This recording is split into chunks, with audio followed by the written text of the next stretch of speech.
going on, everybody? Hello again and welcome back to another episode of the Welch Report with me, Jean-Luc Welch. Make some noise, clap it up, get excited like we always say, like we always do on this show. We got a whole slew of stuff to talk about today on this episode of the Welch Report. Like with the NBA Finals, Celtics have taken a dominant 2-0 lead. Is this series already over? Who has been underperforming in surprising turn of events from the big duos of the two teams, as well as Jayson Tatum still underperforming, though his team is dominating so well? And what does this say about him as a superstar potentially for the rest of his tenure on the Boston Celtics? We got a bunch to talk about, as well as in the boxing realm. Oh, we got some big fights coming up with Gervonta Davis returning to fight against Frank the Ghost Martin, and David Benavidez makes his light heavyweight debut against Gvozdyk. This is going to be, there's so much going on, so much on the line for these potential fights, though they aren't, well, one is a title fighting David Benavidez, but for Tank and Frank, there's still some stuff that still needs to be rectified, or rather showed to the boxing public. And what is that exactly? We'll talk about that right here on the show. So thank you for tuning in and listening. And please, before we even start, leave a like on the video, comment your thoughts and opinions, subscribe to the channel, and share the show. I repeat, and share the show with everybody that you know, so we can keep on building up this empire of community. Together we are growing strong, and we are growing by the day. And I can't thank you so much for all, or I can't thank you enough, for all of your support that you've given to this humble show of mine. Well, we can make big things happen if we keep on working together, and it's all thanks to you and your support. So again, we thank you so much for everything that y'all have done thus far. We still got more stuff planned as the time goes on. But again, enough niceties for today. Let's jump right into the show itself. And first, we gotta talk about normally we talk about boxing, but now we gotta talk about the NBA first and foremost, because ladies and gentlemen, we have a dire situation on our hands when it comes to this NBA Finals. As previously stated, Boston's taking a dominant 2-0 lead, and this series looks like it is already done. Already over. There's no need to watch the finals and say, well, maybe there is. We'll get into that later on in the show, specifically with this series. Talking about what Boston has done, they have done exactly what I said was going to happen. And again, I have called it right up until this point in the series. Boston is just too good. They are too dominant all around. They just have weapons everywhere. They have every single piece necessary to combat whatever Dallas would want to do in the series. There's nothing they can. Game 1, they won by about 20. Had about a 20-point lead for the entirety of the series. Game 2, when it was close, when it seemed like, oh man, we may see Dallas come back and actually tie it up, they still ended up winning 105-98, and they just pulled away right when it seemed like Dallas had momentum on their side. This has been a tale of two teams, and a tale of two. Honestly, this has been a tale of two Robins in this series. And ironically enough, the Robin in this series is Jayson Tatum and Kyrie Irving, not Kyrie Irving and Jaylen Brown, like we all came into the series looking at it as in terms of what the duo matchups would be. It has been, firstly, with Jayson Tatum and Jaylen Brown. It has been a situation where Jaylen Brown has been taking charge as the best player in this series for the moment. Like I said, that could potentially happen in this series. I said this on the last show when it came to, you can go watch the breakdown not only of this series, but also of the Boston Celtics as a whole. And the problem that Jayson Tatum has on Boston, it is that when it comes to this finals level stage and later on in the playoffs, he is not the guy that normally comes up the biggest in the series. Always Jaylen Brown is proven right again. Jaylen Brown continues to perform as if he is the best player on this team. And Jayson Tatum, ironically enough, is playing under his level. Yet it doesn't matter, because what we're looking at is a squad that has every single piece possible. They got shooters everywhere, with Al Horford, with Jrue Holiday, with Derek White, with Jaylen Brown, with Kristaps Porzingis, and ironically enough, with Jayson Tatum, even though he's shooting below 30% just about for the entirety of this series. And we'll break down Jayson Tatum specifically, because I got some stuff I got to say on him. But as the whole of the team, it has been that this squad, led by Jaylen Brown, ironically enough, has been playing outright phenomenal. In the duo of Tatum and Brown, though one has been lacking severely, just is able to do whatever they want. more in part because that team is so well built to be able to encapsulate and guard whatever Kyrie Irving and Luka do. Even with Luka playing as hard as he can, it has been a real situation where there's just no answer for the suffocating level defense that June Holiday, Derek White, and even Al Horford are able to bring on the perimeter because they can switch with anybody. I talked about this in the breakdown of this entire series. They can switch with anybody on this roster.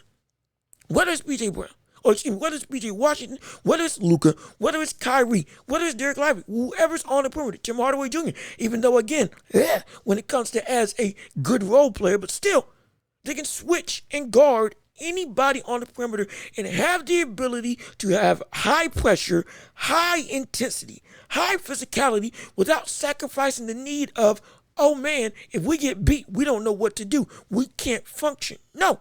And again, give credit where credit is due. Luka Doncic has been playing phenomenal this series. Luka's been averaging 30 this series. Luka has been doing everything he can in this series. Luka's had the first triple-double in Mavs history in the final series. Luka's been averaging about a 30-point, no, not even about. He's been averaging a 30-point double-double this entire series. Though, again, it's only 2 games, but still, against this defense, who is actually playing like the best defensive team in basketball, not like the Timberwolves, this is a really... It's a carry job. That's what it is. It's an outright carry job on the side of Luka. But it's looking like a carry job like we saw against another comparative player in terms of who we compare Luka to in his young run in his first finals appearance. That was LeBron James. This is looking kind of like that. And ironically enough, Luka has a better squad than LeBron in that first Cleveland tenure. He truly does. But it's just they can't compete with this high level of all-around production and all-around cohesiveness. The chemistry of Boston is so tight and just fluid. They have everything on go. There's not a point in time where I looked at the Celtics as if they were out of sync, as if they lost track of time, as if they lost track of themselves and their identity. Whenever a mistake was made, they would always come back and they almost never made that same mistake again. If somebody scored who's normally on a tough shot, okay, fine. Because again, you can't stop Luka. Understand him. But beyond that, there's nothing else that this Dallas team can do against this squad. And offensively, the Celtics are able to hit on all fronts. There is no weakness in what this team can do offensively. They can get on the inside, again, led by Jaylen Brown, who's been one of the best scorers on this team, averaging the best of the entirety of the team in this series.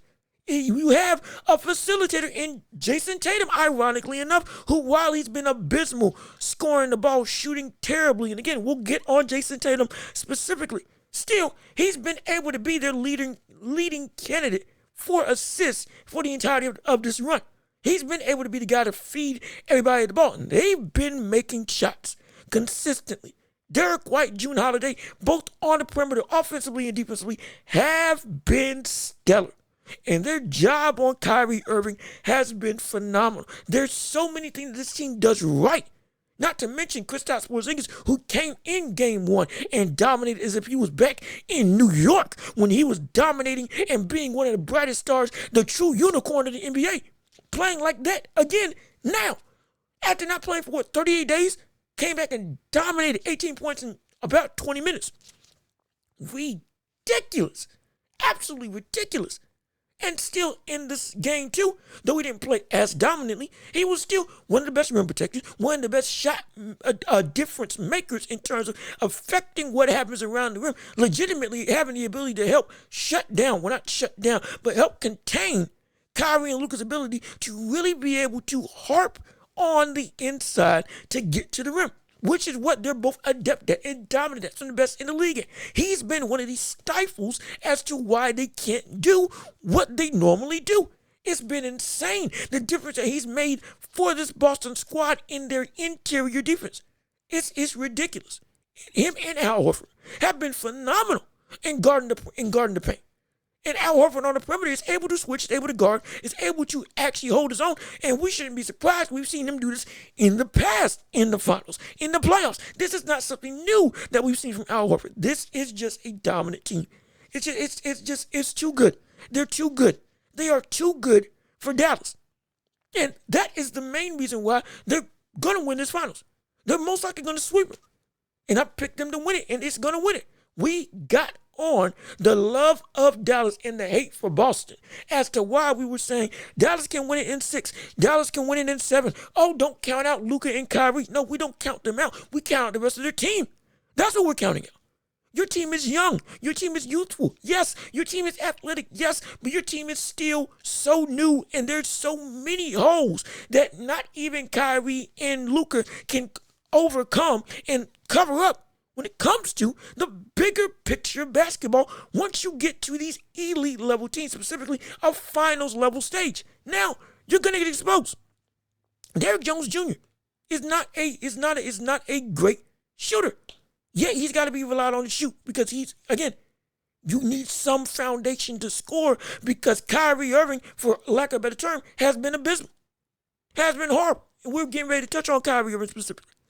But the rest of that team, they don't have the offensive weapons to actually be able to give any weight on them that they can be a real threat outside of Kyrie and Luka Doncic. That's it. Nobody. Derek Lively can't, outside of lob threats, still has much to learn in terms of postgame, especially against a well-oiled defense on the interior now, Horford and Kristaps Porzingis. Gafford, same way, rebounding threat, lob threat, no real postgame to his name. And if he does get out-rebounded, like we've seen him in this series, though again, he's been trying his heart out, he becomes a liability. He truly does. And defensive end, cool, fine. He can change shots. I respect what he can do. That doesn't mean that when one of his biggest assets, which is rebounding, gets negated by, again, Kristaps Porzingis and by that interior presence of Al Horford. To a degree, Derrick White, Jayson Tatum, who's been a decent rebounder this series. This is a situation where the whole outmatches the few.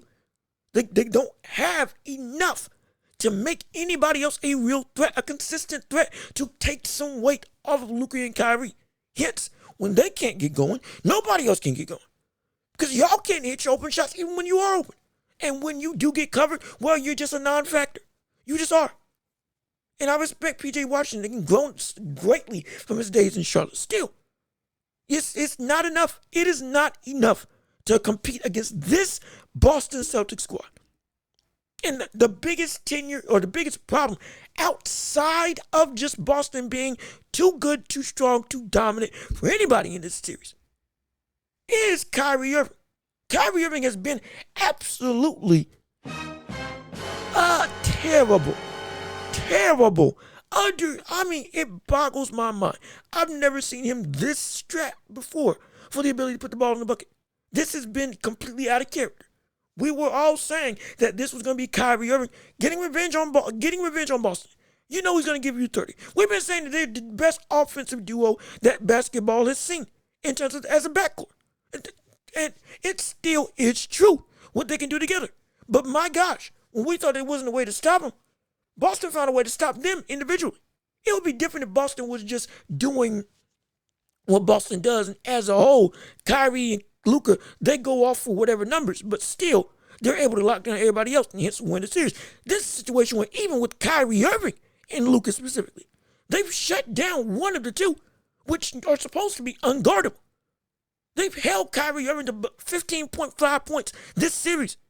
Terrible free throw percentage. I believe, if I got my stats correctly, has not made a 3 this entire series. And if it has, it's been 1.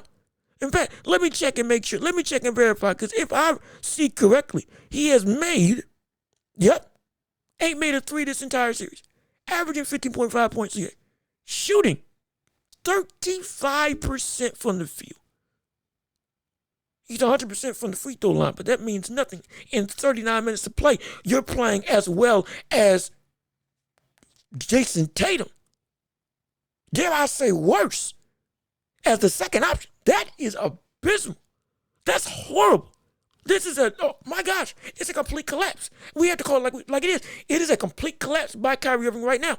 Individually, we get what the rest of the team is doing in terms of Boston being a dominant defensive squad. Yes, that is a big part of why they're being so hard to beat in this series. That doesn't change individually. What you do is still what you do. And you right now are being shut down. You are playing nowhere close to what your actual abilities. There seems to be something lacking.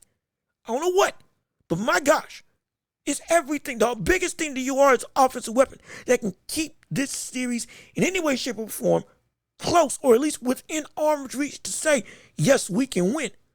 But if you're playing like this, there's no way. There's no way in the world. There's no way in the world you can win.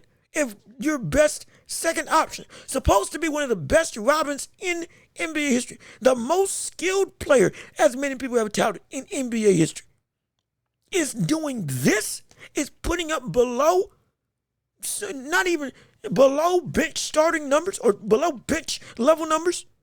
It's inexcusable. It is.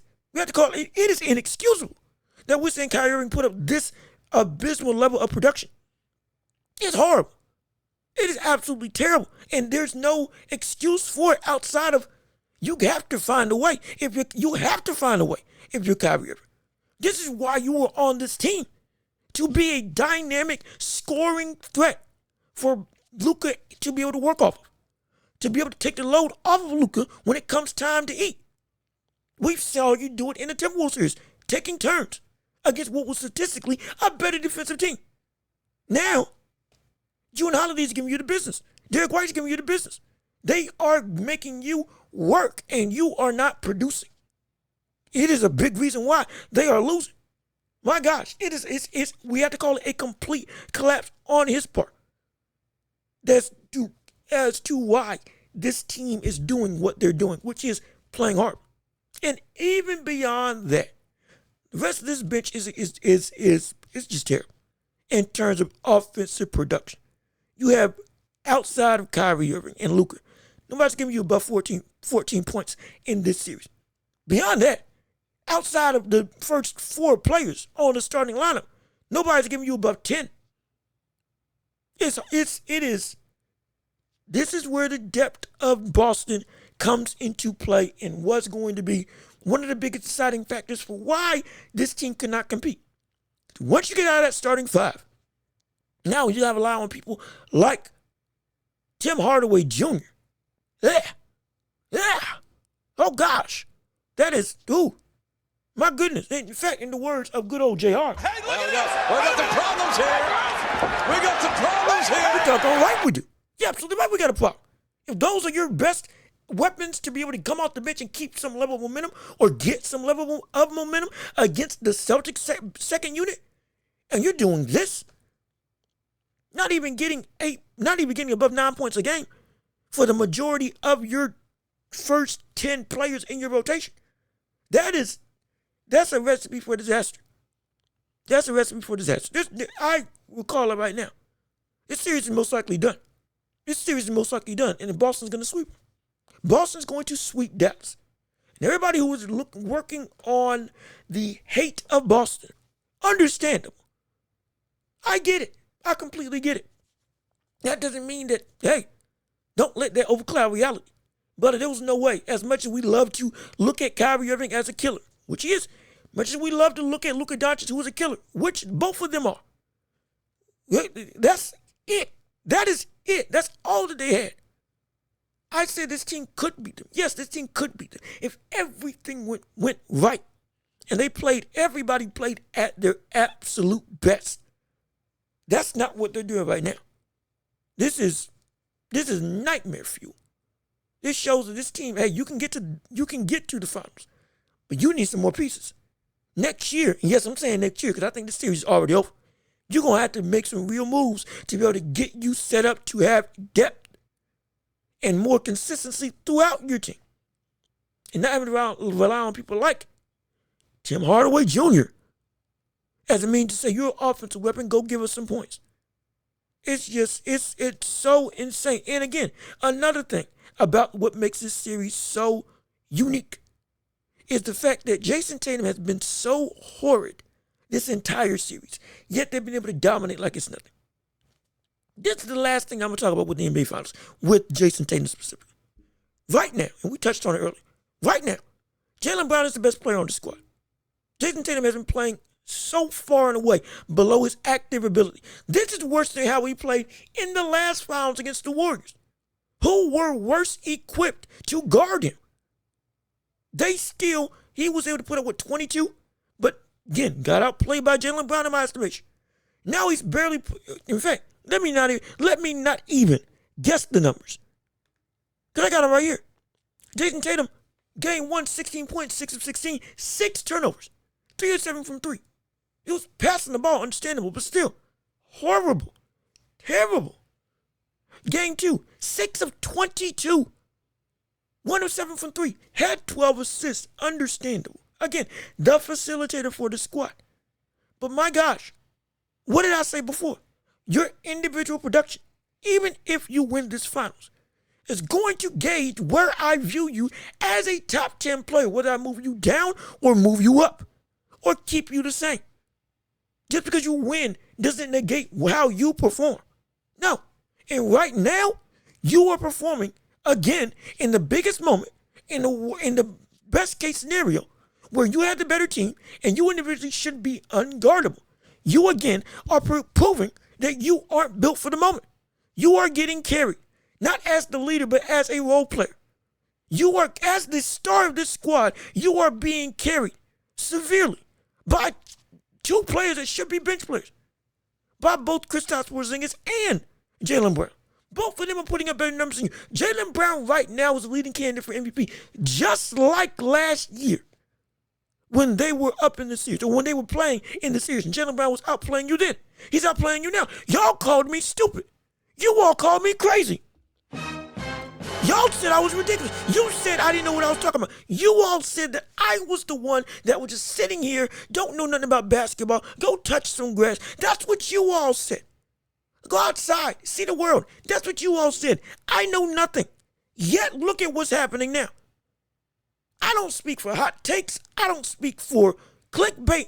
I speak on patterns that I recognize and stuff that has transpired based on your own production. That's what I harp on. That is what I gauge as to my opinions and what I see is going to happen when I do these breakdowns, whether it's in a fight, whether it's in the NBA, or whatever the case may be.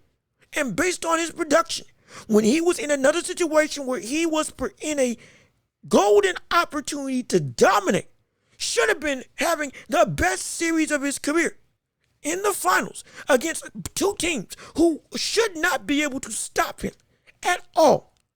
At all.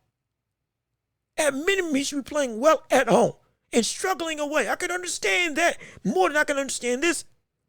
You are in absolute disarray. In both of these series, you have been abysmal. You have been terrible relative to what your status as a superstar is. At least in 2020, what was it, 2021? When I forget, whatever year that the Warriors won, I believe 2022, excuse me. At least we can say you put up 22, had a decent shooting split.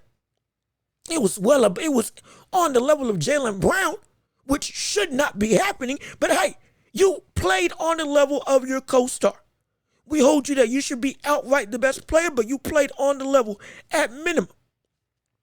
Though Jaylen Brown outplayed you slightly, still, you at least played to a great role player's level.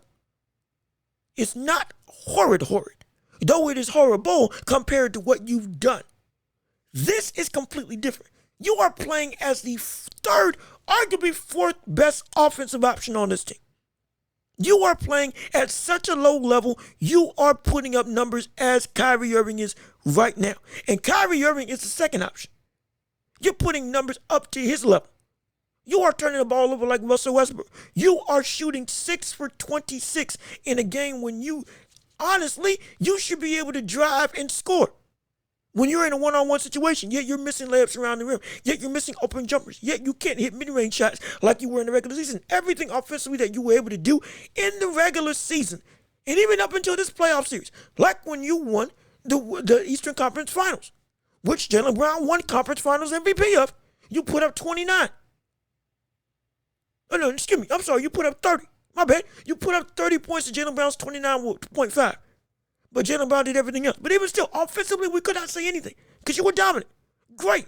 You played up to the level of a superstar that we had seen you in the regular season, averaging 30 points a game in the regular season.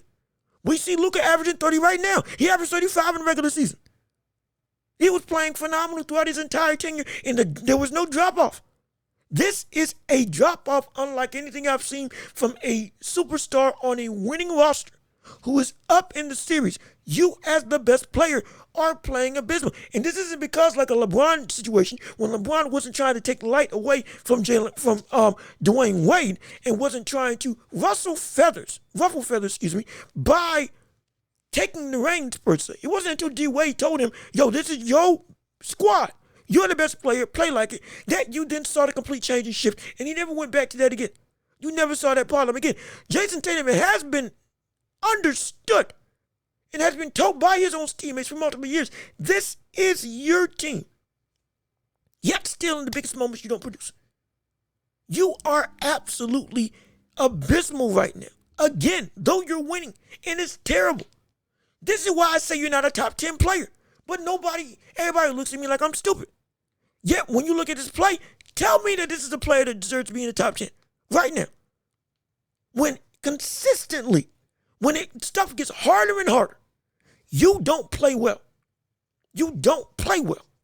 When the moments get bigger and bigger, you don't play well. I don't harp on winning as the main thing for why a player should be viewed at as where they're ranked in the NBA. It helps, don't get me wrong. But if you're putting up great numbers, but you lose, that doesn't take away, for me, that doesn't take away what you are as a player and how good you are as a player. If you get swept, but you put up 35, 8, and 8 on 50+% from the field, 35% from three, that's not a bad series, is it? No. You would say objectively that's the best player on the team. That's the best player on the floor. He just got beat by a outright better squad because his rest of the team didn't show up. But he himself showed out and played like one of the best players in the world. Played like a top 5 player. Played like a top 3 player. Whatever ranking you would give that level of performance. Compared to what he did in the regular season, which was put up 29, 30 points. This is the barometers that we have to use. This is the barometers that I use. And since that's the case, we're looking at Jaylen Brown and saying, brother, you against a team that you should be averaging at minimum 26 to 30. Based on what you did in the regular season. Based on what you did in the last series. You then again, when a team cannot guard you, they should not be able to do anything to you. You can't produce. You're again getting outplayed by your running mate. This is a problem. You are not showing that you are worthy of being a top 10 player. Now again, you do what you got to do to win. You change the roles as necessary. I get it. Shaq was adamant on that a couple times in interviews. Don't listen to the hype. You do whatever you got to do to win. If your shot ain't falling, hey, you adapt and you overcome. You do something that does help your team. Great advice, absolutely. And he's doing that right now, again, being the facilitator. But even still, even as the facilitator, even in this changing role, it is still objectively bad what we're seeing from his individual production. Because while he's still being a facilitator for his team, again, averaging nearly eight assists this series, if I have my numbers correct, it is still a situation where this brother is not producing. He's not. He just isn't. It's just even with him being a facilitator, it's still he's putting up 6 for 26 level performances. 1 for 7 from 3 on multiple occasions. Can't finish at the rim. Can't take on mismatches. Is losing the ball. Is making bad decisions. It's just the team is so good around him, he's just able to overcome it. He is being carried when he's supposed to be the man carrying or leading his squad. So I'm going to say it again for people that doubted me now. Jayson Tatum is not a top 10 player in the NBA. Jayson Tatum is not a player that should be seen as a potentially top 15 player based on what we're seeing right now. Jayson Tatum is being outplayed by Jaylen Brown. Jaylen Brown's looking like the better, more consistent star on this team when moments count most. Hence, We hold that against Jayson Tatum, as this is the second time when you have been outclassing your opponent. You have mismatches every time you face somebody. Their defense cannot contain you, yet still you individually are not making the shots. And you're being, even in your changing roles, you're still trying to be a dominant scorer, and you're doing nothing. Nothing. You yourself are playing abysmal. You yourself are playing as arguably the fifth best player on this team right now. Jaylen Brown's playing phenomenal. Jrue Holiday, second leading scorer, I believe, just about, or maybe third leading scorer, just about in this series for your team specifically.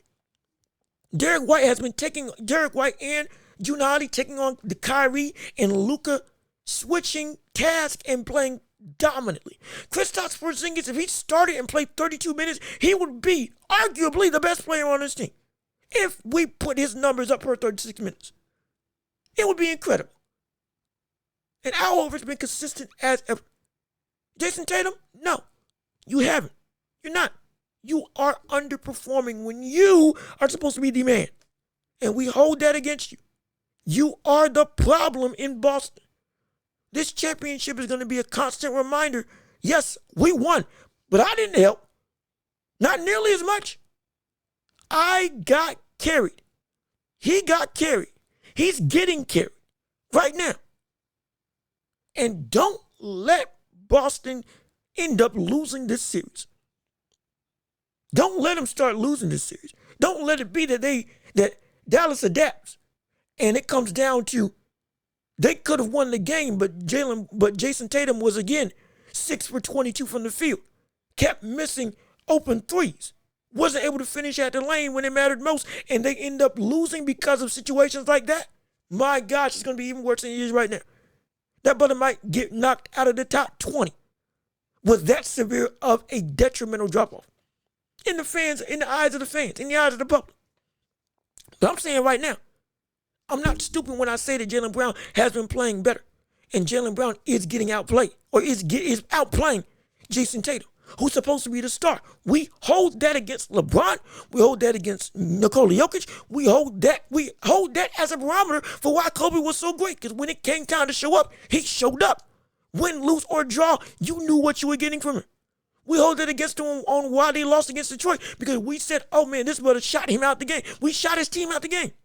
We say that. We hold Michael Jordan to, oh, this brother was always the best player on the floor, regardless of the situation. Even in his losses, when he got swept multiple times in his career, it was still, he did everything he could. That's what we say. We have to hold Jayson Tatum and everybody at that same level of standard. Your individual production is what makes you, you. That's what we judge you on bigger than anything. Or at least just as much as winning. And right now, if Jayson Tatum wins this finals, if Boston wins this finals, and he keeps on putting up numbers like this, his cachet is going to be on a severe decline. We are not going to view him the same. We shouldn't view him the same. Because I've been saying he gets outplayed. He's, again, getting outplayed. Everybody called me crazy. Now, the numbers back up exactly what I've been saying. When the lights are brightest in the biggest moments are the biggest moments, he can't produce. And if he was on any other team other than Boston, and he was the leader, and he put up numbers like this, they're losing. They are losing. You better be glad that you got Kristaps turning back the clock and Jaylen Brown being, again, the most consistent player on this team. Because if it wasn't for them two, my gosh, where would you be? And it would be right now, home, not in the playoffs. Because your individual production would be so abhorrent, your team wouldn't have a chance if it wasn't built to carry you, not you carry them. You're getting carried by Boston. Plain and simple. And that's not good for the level of superstar that you are. You're supposed to help prop your team up, not get propped up. Once in a while, yes. But on the whole, no. That's not a superstar in my book. That's not the level of a superstar we've held everybody else to. Since that's the case, question of whether or not you're a superstar now is going to be brought up more and more and more. Deeper introspection deeper inspection, on what you are as a superstar in this league. And if you are indeed a fraud. This series is going to prove it. If you don't turn it around, we're going to have some hard questions, very hard questions, about you being a top 10 player. And if the moniker of superstar is adequate, or if you are, like we said with James Harden, a regular season dominant superstar, but in the actual playoffs, you become obsolete. That's what we're going to start questioning, depending on what you do with these next 2 to 6 games. But now we have to switch gears into the world of boxing. And since we're talking about boxing, it is time to step into the ring. That is right. Ring the bell. Let's get it started. Round 1 of this show going underway. We have to talk about, first and foremost, the co-main event. Not the main event, but the co-main event. Tank versus Frank. That's right. Gervonta Davis returns to the ring against Frank the Ghost Martin in a fight that is going to, to be perfectly honest, clap it up and give some due credit, this and respect. This is what we asked for when it came to Gervonta Davis. Get some names on your record. Start up in your level of competition, going towards title opportunities. Again, I have been very adamant on Gervonta Davis as being somebody who is indeed doesn't have a great resume. For all the talent that is in a top 10 pound for pound talent with a resume that doesn't have it to boot. Hence why he's not in my pound for pound top 10. He hasn't done the necessary work since beating Ryan Garcia. Now, this is a great start to get back on track with it. Fighting Frank the Ghost Martin is, and I repeat, is not a fluke, nor is it a pushover. We have covered Frank Martin on this show before. Frank Martin is a threat. Frank Martin is somebody who is actively a danger to the division. He is young, he is fast, he is strong, he's got some real power, he is slick. This is a competent fighter who has legitimate aspirations for a championship and can get one. It is absolutely possible. He is a real contender. This is not a pushover like we've talked about with other fighters of Tank's caliber in terms of who he's fought in the ring with relative to who he is and where he should be at this stage in his career, with him having 29 fights on his record. It is time for him to get some stiffer competition. This is a good start. Getting that record up in terms of now more notable, more threat-worthy names that he can put on his run to an actual title. This is exactly what we're looking for. This is great. I love this for Tank. We want to see more of this from Tank, from a consistent basis, getting in the ring more often. We want to see all of this. Get those names on your hit list and actually fight them. This is a great start to it. No problem here. And when it comes to Frank versus Tank, how is this fight going to go? Well, let's break it down, shall we? As we discuss how this fight can go, when it comes to Frank Martin, even though many people say he won't be able to win, can he actively win? Is there an opportunity for him to win this fight? And there is. Understand, they have sparred before. They have fought before. This has been a fighter who has gotten in the ring with Tank in the past, and per everybody who was there in the gym, and even Jim Lampley, I believe, who went and see that. I believe it was Jim Lampley, one of the trainers or broadcasters who went and saw it. He gave him some good work. Not sure who won or who lost, but I can tell you this. It is widely understood that Frank and Tank got in the ring and sparring, and they were competitive with each other. It wasn't just a whitewashing event. No, it was real. It was a dog fight. It was a dog pound, and it was something where everybody got bit. Everybody got hurt. It was a real competitive atmosphere and a real competitive fight. Closely and hotly contested. This is what happened. Again, per reports and per word of mouth and per Tank and Frank on what they said. But again, that means nothing. Absolutely nothing in the grand scheme of boxing. What you do in the ring is what matters the most, not in sparring, in my estimation. Sparring can be just stories. Seen it before. Mike Tyson had a sparring partner who, again, beat up on him when he was 15-14. Hergovich versus Dubois. Hergovich beat up on Daniel Dubois. Next thing you know, Daniel Dubois stopped Hergovich just recently. Tyson knocked out that brother who got on him in sparring and beat him up in sparring. This means nothing. In the fight, what matters? And what matters is we're looking at Frank Martin versus Tank. Frank is incredibly strong. Frank is a lean machine. That brother has some real, you can see it in his body. He is strong out the wazoo. He's got strength on strength, legitimately. He's got pop. He can legitimately crack. That strength and that power can give Tank some real trouble. It can hurt Tank. His power and his pop, it can give Tank some problems if Tank gets caught. If Tank gets hurt. And we've seen it before, because what do we see from Tank as he fights? The consistent thing is that he takes his time. We see him, like with Floyd Mayweather, download information, go through and dissect you, go through, not even throw a whole bunch, but go through and see what you're all about. Then when he gets you, that's when he starts opening up. And again, he's a lethal counterpuncher. He's a powerful counterpunching boxer. That's what he is. He's great. He's great. He's phenomenal. But it takes time to get fully what you are about and how to actively take you out. That's what Tank does, and we know this. Since that's the case, he is susceptible to getting caught early on in fights. It is. In that downloading process, he can get caught. He can get tagged.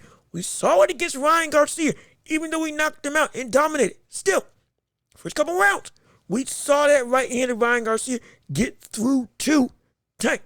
And ironically enough, Frank is a southpaw, just like Tank. So that southpaw advantage that normally Tank has on all of his opponents now was negated. Now he's going up against another southpaw. And also, Frank is slick. This is one of the few times I can remember when we've seen Tank take on somebody who is a slick defensive fighter. Not a stand and bang type guy like Leo Santa Cruz. Again, though, who's incredibly skilled still. But in terms of a guy who comes to you, that's who Tank fights the majority of the time. Now, a guy who makes you come to him, that's something I haven't seen Tank do a whole lot of. I haven't seen him. That's been a type of opponent that I have not seen Tank go up against often in his career. Since that's the case, those types of fighters, those more so methodical type fighters, don't give you a whole lot to work with, do they? No. They don't give you a whole many openings. Now you got to go and find those openings. And in finding those openings, you're potentially susceptible to getting caught yourself. That's what can happen in this fight. On top of it, Frank is incredibly defensive and explosive. Understand, it's not just the fact that he's good defensively.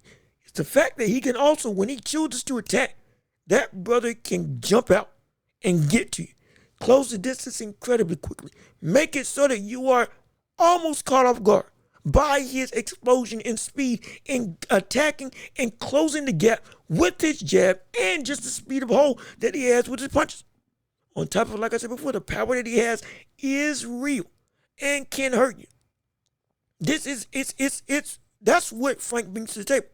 And against somebody like Tank, who takes a while to really get going in terms of downloading, figuring you out, and then going in for the kill. Those early rounds can be a real situation that we could see Tank get in trouble with Frank. We could see Frank Martin have the most of his success and have the best opportunity to get Tank out of there. Because now you're looking at somebody who, again, explosion for explosion. In terms of closing distance and reacting, Frank is somewhat on the level of Tank. I'm not saying that Tank isn't better. No, he is. But I'm saying this is in terms of the gap in athleticism. It's there. Oh, it's definitely there with Frank Martin. He could give him some real trouble.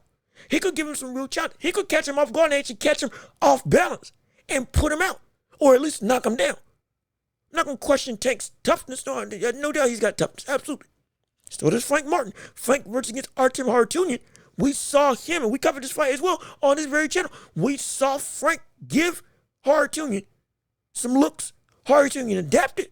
And then from that adaptation, we saw Frank be able to adapt and change and turn the fight into his favor when it needed most. So he's got the ability to give Tank some real adversity with his athleticism, with his physicality, again, he's got a good jab. He's got great speed, especially with his hooks. He can close the distance and close the gap, and he can give you some real trouble in terms of he can jump on you when you least expect it and before you can react.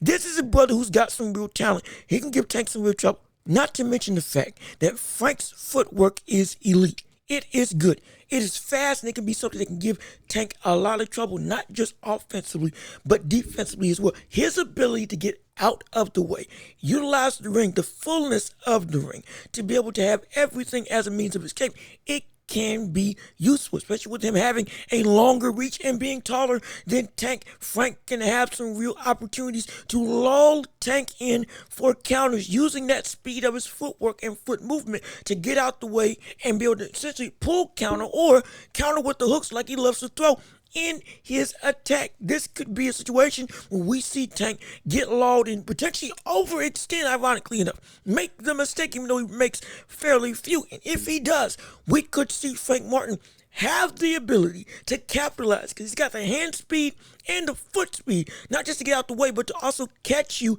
in your mistakes. Or if he opts to trade, which again is incredibly dangerous, I understand. But still, it is an option. We could see Frank choose to trade with Tank in few situations.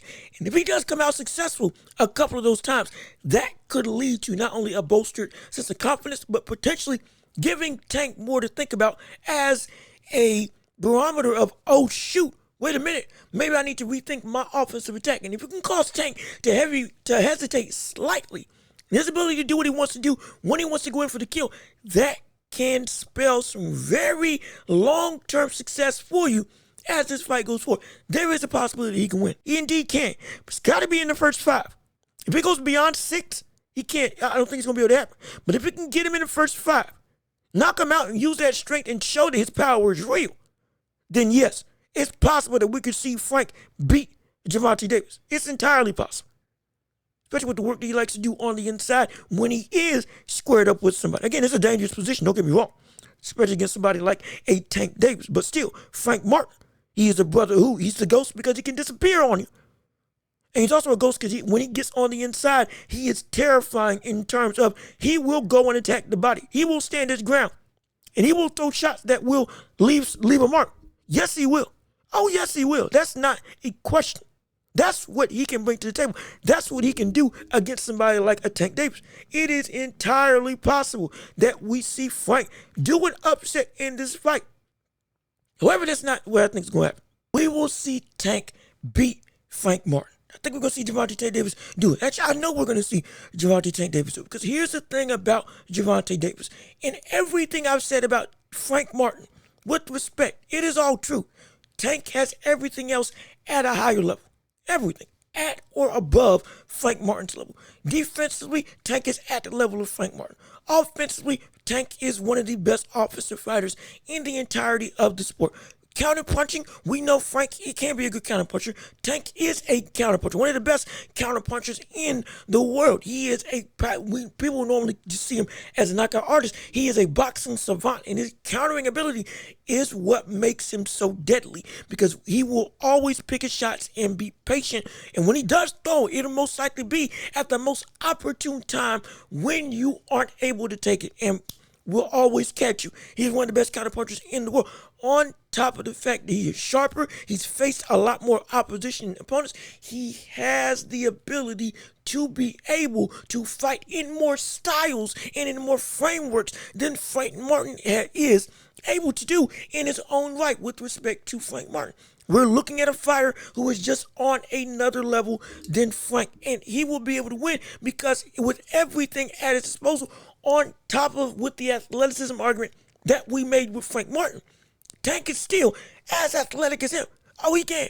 He's one of the most explosive fighters in the world, and his ability to close the gap is something that is incredible. Like we saw again when he faced off against a bigger, seemingly stronger opponent in Mario Barrios when he had an insane reach advantage in that fight. Still, we saw Tank be able to close the distance and close the gap, not only with his explosiveness, but also with his ability to fight smart and to utilize his IQ and have the ability to outthink your opponent. That's what Tank does best. That's going to be the biggest thing in this fight. The experience that Tank has up to this point in his career is something that Frank still isn't at this stage in his career, which is insane. Both of them are 29 years old. Understandable. Both of them are still relatively young. But like I said earlier, we have Frank Martin, who is 29 years old with 19 fights. Tank, at 29 years old, has 29 fights in his career. He has faced more opposition. He has faced more styles. He has faced more trepidation, more a cavalcade of different looks, different fighters, different styles, different levels of power, different levels of speed, different tactics, all of it. And though Frank Martin, I believe, started boxing late, he is still at this stage in his career. Should have been further along. He should have. He should have. Even I believe there was an opportunity where Frank could have fought Shakur Stevenson. And he declined that option. But this might have been in the height of Shakur in the whole retirement saga that he was in. But even still, if that is true, and please verify for yourself to make sure, because I always fact check whatever we say on this show. But I believe that's what happened. In a sense, that is what happened. Even in a loss against Shakur, that would have put him leagues above in terms of being better prepared to fight somebody like Tank. Because at least you would have gotten an understanding of how to be a better technical boxer. Learn from every fight. And every opponent is a form of master that you can take from. Not necessarily saying that they're better than you, but they can utilize something or do something that can give you an opportunity to be a scholar of, to take from them and apply it to your own game. Shakur, him being a defensive specialist, him being a distance managing god, and having the ability to be able to always have control of where he wants his opponents to be and how close he lets them get to him. That could have been something that could have helped you out before you face off against Tank. Now, you're jumping in the deep end against a fighter who has all this vast knowledge of experience, and while you, with respect to how good you are, still are rudimentary compared to what he's able to bring to the table. And I don't say rudimentary in a bad way in this sense. I'm saying comparative to the level of knowledge and IQ that Tank has attained and grasped in his career due to his experience in the ring. Though we still want to see him fight more, Frank is severely below that from my vantage point. When I see the opponents he's fought and how often, or rather how few times, I've seen him in the ring for my liking for this level of opponent. Though again, he is still a real contender. He can be a world champion one day, and I think he will be. It's just a matter of, against Tank, don't think it's going to happen.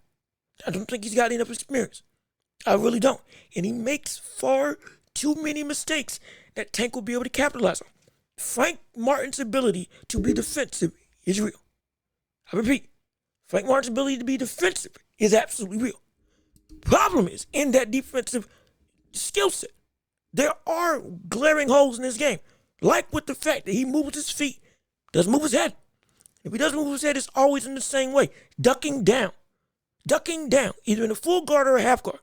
Full guard or Philly shell, ducking down and in. It's always the same way.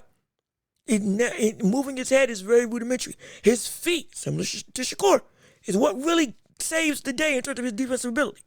Understandable. His feet and his blocking, that's what works. Head movement, not that much. And it can be tracked. It can be, you can catch him. You really can, where he's going to go. You can, after 3 rounds, you can tell where he's going to go defensively in terms of where he moves his head. Where he moves his feet, a little bit harder to track. But once you get that down, once you're able to get him in the corner, you can see and you can gauge where he's going to duck in or out of. Kind of repetitive, which can be a detriment in the world of boxing. Since that's the case, going up against Tank, surefire way to get knocked out. Surefire way to get blown out the water. Surefire way. And on top of the fact that even with him being defensive, and when he does get in the corner, he will get caught through his guard.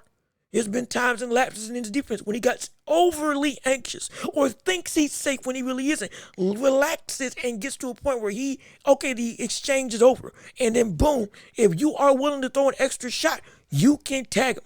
Especially with straight punches. They can catch Frank Martin. They can hurt Frank Martin. And the biggest thing outside of everything else that we've talked about as to why Frank's going to lose and the holes in this game, it is the body attack that we've seen Frank Martin susceptible to.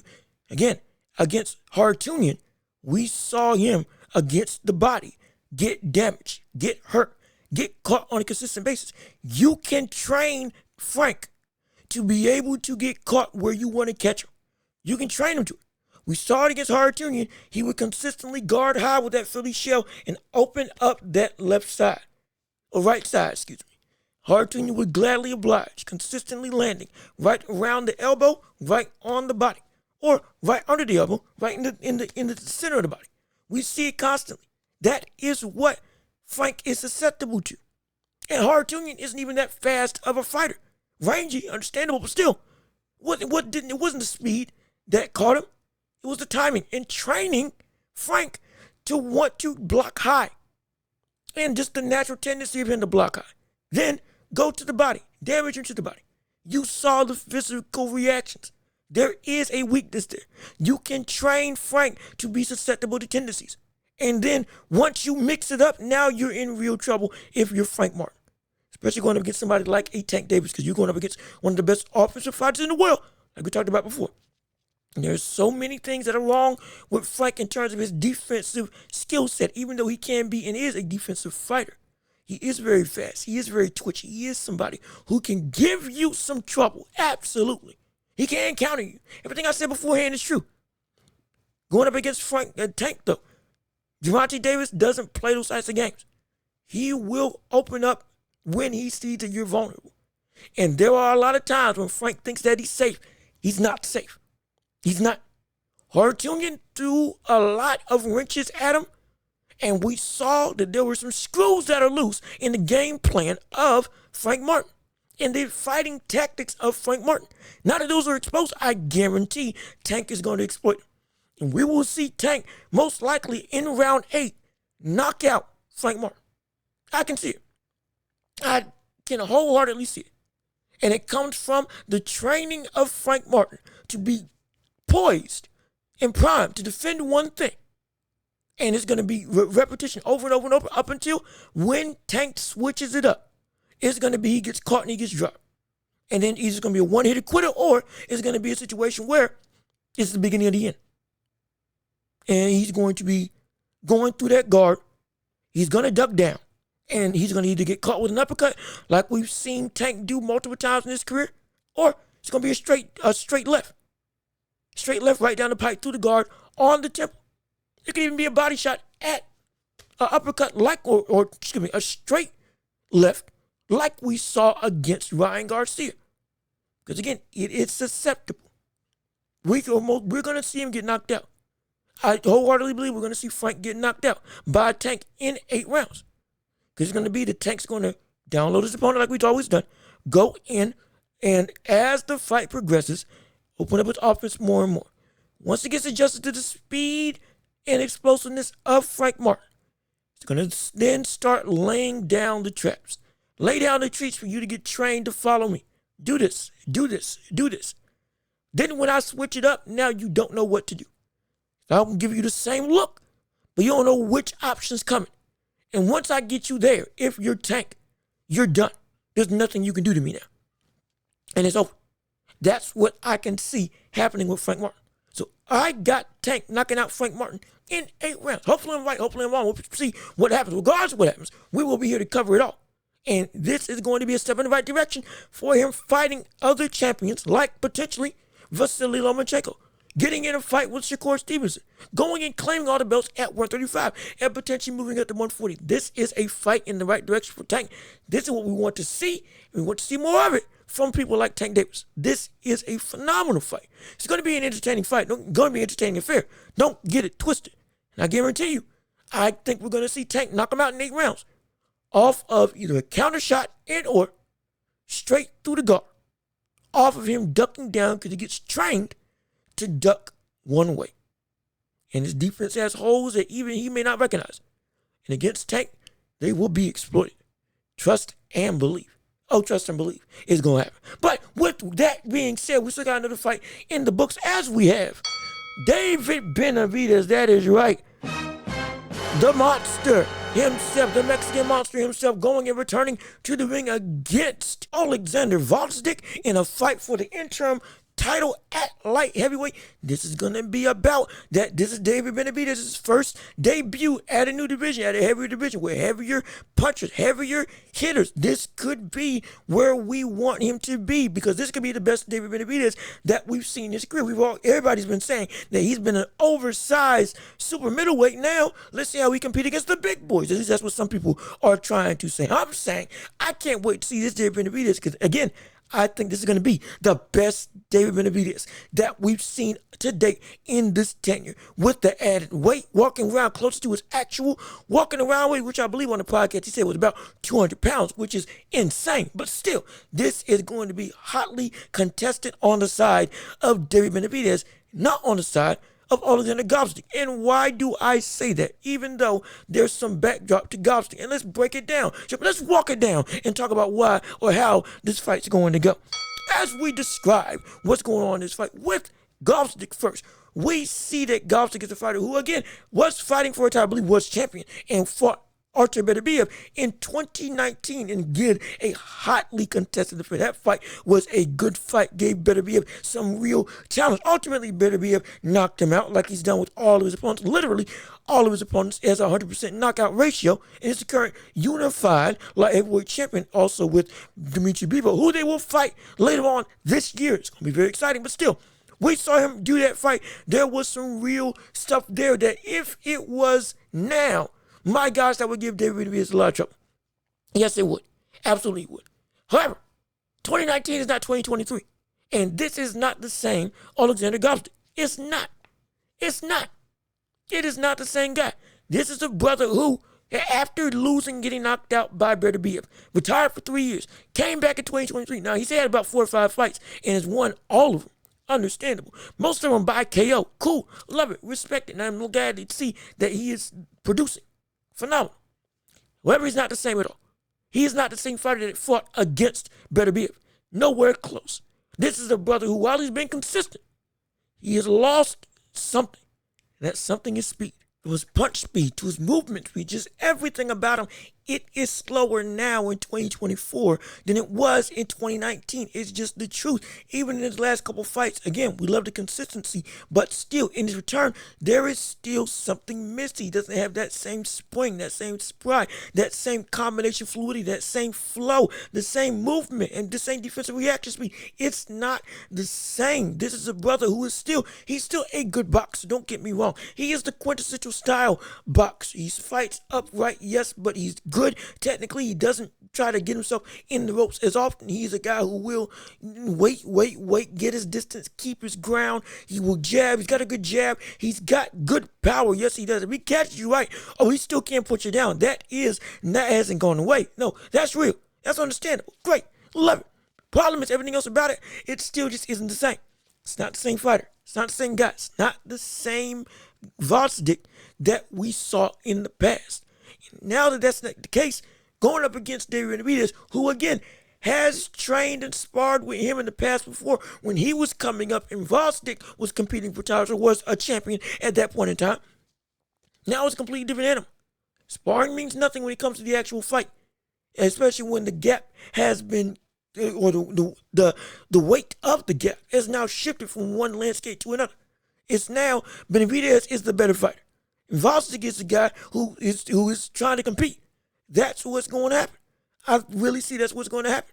We're going to see David Benavidez with his athleticism, with his power, with his combination speed and punching, going to be able to now beat and demolish the wear and tear, the worn and torn body of Gvozdyk. Not because Gvozdyk isn't good, but because he's not the same fighter anymore. The same defensive ability that he used to have, he doesn't have it anymore. He can't get out of the way and step with his footwork to get out of the way of shots and punches and to be safe. He's going to be pressured, even against Artur Beterbiev. He was moving and bouncing around the ring early on to get away from the power, to make himself hard to find. Now, he's more of a plodding fighter. He's more of a stepper rather than a mover, if that makes sense. He doesn't bounce anymore. He just goes in steps. He plods. He plods forward. He plods backwards. He plods left to right. He's still a good boxer, but now he's a good boxer, doesn't have good feet anymore, which was a big part of what made him better in the past than it is now. Since that's the case, coupled with the lack of hand speed that has diminished, coupled with while the power is still there, it is more susceptible to the same right hand that he's contingent to throw. He threw it into Artur Beterbiev fighting in the past. Before that fight, it's a go-to shot for him. That 1-2, it is quintessential, it is textbook, and it is effective. Don't get me wrong.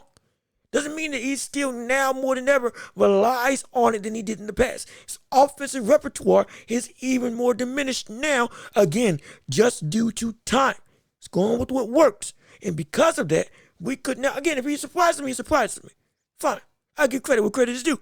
From what I can see and what I can tell, Benavidez is going to run through Gvozdyk. He's going to destroy.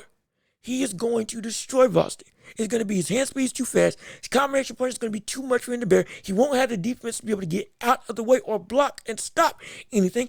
Countering isn't going to be a factor because, again, the hand speed by the time he does throw, David Benavidez is a deceptively good keeper of distance and to make it so that he can get hit or he can hit you without getting hit. We saw it in the Caleb Plant fight, which people always overlooked as a bloody war. But we forget early on, we were seeing Benavidez actively be able to move back and get out the way and have good distance control in that fight against the better, quote-unquote, technical boxer seen as in Caleb Plant.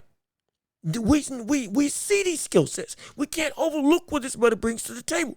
And that's what Benavidez brings. This is a man who is subtly a very well-rounded boxer. It's just the destructive nature at which he fights overshadows everything else. But all of that is going to be exactly why this fight is going to be so destructive. Because of the technical aspects of Benavidez. We're going to see all that on display. Because he's got everything at this point in time above Gvozdyk. Though we know Gvozdyk has better pedigree in terms of he's fought Benavidez. He's been at the highest level. Benavidez right now is seen as one of the pound-for-pound best in the world in many people's eyes. May not be on the pound-for-pound list, but I guarantee you, whoever wins that fight, well, he should be on the pound-for-pound list in my estimation, but still, whoever wins that fight between him and Bivol, that's going to be who's popped up as top 5 in the world right now. But Benavidez even still should be on that list as of right now, in my estimation, because of how destructive he's been against all opposition of all pedigrees. But when Gvozdyk went up against him, it was still, he got to go against one of the best in the world. Benavidez has fought a lot of people. Gvozdyk, we can give credit, has fought potentially at a higher level, at the highest of his career. But still, that experience at this point won't be able, I don't think it'll be able to do him any good. Because unlike with the Tank and Frank fight, Tank can utilize all that experience and knowledge and apply it because he's got the capabilities. I don't think Gvozdyk's got that capability anymore because of his age and because of time ripping away what made him so much better of a fighter, which was speed. He has speed both in hand speed and in footwork. It was better. League's better than what we're seeing now. And because of that, we'll be able to see Benavidez cut up the ring, go and attack the body like he always does, attack the head and move up, and then bully him. We're going to see him bully him. Bully that man into submission. Beat him up in fighting. Fight out of the clinch. Bloody him like we've seen against every other opponent. Most likely send that man down. This could be the last fight of his career, potentially. It could be a pretty good payday for Gvozdyk, but still, this could be it for him. If he loses this fight, though he's had, again, a 4-fight win streak. At this stage in his career, with that long layoff still taking hold, though he still won, this could be it. And I think Benavidez is going to be the guy to send him home. And again, credit to Gvozdyk. He is a competitor. It's just the fact he's going up against a young lion who is hungry. And time has caught up to Gvozdyk. This was 2019. Now we're talking about a different story. If that Gvozdyk was fighting against David Benavidez, it would be a more competitive fight than anybody would want to give credit to. That would be a good fight. Again, you saw what it was against Artur Beterbiev. Though Artur Beterbiev, again, won ultimately. Still, that Gvozdyk would give a lot bigger of a challenge than this Gvozdyk right now. This Gvozdyk, I don't think there's a shot. I don't think it's going to be that we see David Benavidez go and knock out Gvozdyk. Stop him. Bloody him like he's done against every other opponent. Get him in the corner, bully him. Walk him down, bully him. And just outright seek and destroy. And most likely it's going to happen within 7. I can see it happening within 7. Well, with the toughness of Gvozdyk, I'll say 10. I'll say 10. 10 rounds. It will see David Benavidez go and destroy Oleksandr Gvozdyk. I think we'll see that happen. And then that will set up the final point of the show. If we see Benavidez dominate in this win, it's going to set him up for a fast track to a title at the light heavyweight division. If that does happen, now we get to see potentially him go and fight people like Bebo or Benavidez being on the winner. Because it looks like he's going to be fighting for the undisputed title if we get that unification bout going ahead and nothing else happens. Again, it's scheduled for later on this year, but still, we see that happen. We see Benavidez get a shot, and let's say hypothetically he wins it. Now this could be exactly what we've been wanting for a while. Forcing Canelo to have to fight David Benavidez. Because now Canelo did the thing that you couldn't do. And you said that you wanted the title at 175. If you still want that title and Benavidez has it, you'll make the move.